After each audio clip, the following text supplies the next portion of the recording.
അസ്സലാമു അലൈക്കും വറഹ്മത്തുള്ളാഹി വബറകാതുഹു. അൽഹംദുലില്ലാഹ് വസ്സലാത്തു വസ്സലാമു അലാ റസൂലില്ലാഹ്. അള്ളാഹു എല്ലാവർക്കും ഖൈറും ബറക്കത്തും നൽകുമാറാവട്ടെ. ഉളു എടുക്കുമ്പോൾ നനയേണ്ട അവയവങ്ങൾ നന്നായി പരിപൂർണമായി നനഞ്ഞിട്ടുണ്ടോ എന്ന് ഉറപ്പുവരുത്തേണ്ടതാണ്.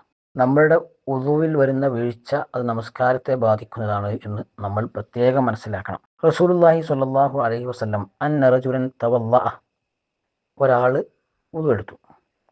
ഫതറക മൗളിഅ ളുഫ്രിൻ അലാ ഖദമിഹി, അയാളുടെ കാൽപാദത്തിൽ ഒരു നഖത്തിൻ്റെ അത്ര വലുപ്പത്തിൽ നനയാതെ വിട്ടു, അറിയാതെ വിട്ടതാണ്. എന്നിട്ട് അയാൾ നമസ്കരിക്കുവാൻ വേണ്ടി പോകുമ്പോൾ റസൂലുള്ളാഹി സ്വല്ലല്ലാഹു അലൈഹി വസല്ലം അത് കാണാണ്.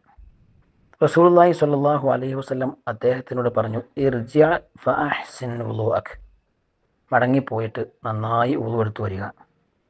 അങ്ങനെ അദ്ദേഹം ഫറജഅ സുമ്മ സ്വല്ലാ, അദ്ദേഹം മടങ്ങിപ്പോയി നന്നായി വുളു എടുത്ത് പിന്നീട് അദ്ദേഹം നമസ്കരിച്ചു എന്നാണ്.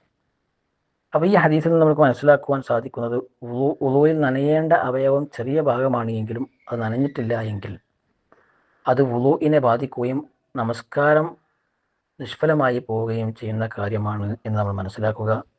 അള്ളാഹു സുബ്ഹാനഹു വ തആല അവൻ്റെ തിരുദൂതരിലൂടെ പഠിപ്പിച്ച കാര്യങ്ങൾ കൃത്യമായി ചെയ്തുകൊണ്ട് ആരാധനാക്രമങ്ങൾ നിർവഹിക്കുവാൻ നമ്മൾക്ക് എല്ലാവർക്കും തൗഫീഖ് നൽകി അനുഗ്രഹിക്കുമാറാവട്ടെ. ബാറക്കല്ലാഹു ഫീക്കും. അസ്സലാമു അലൈക്കും വറഹ്മത്തുള്ളാഹി വബറകാതുഹു.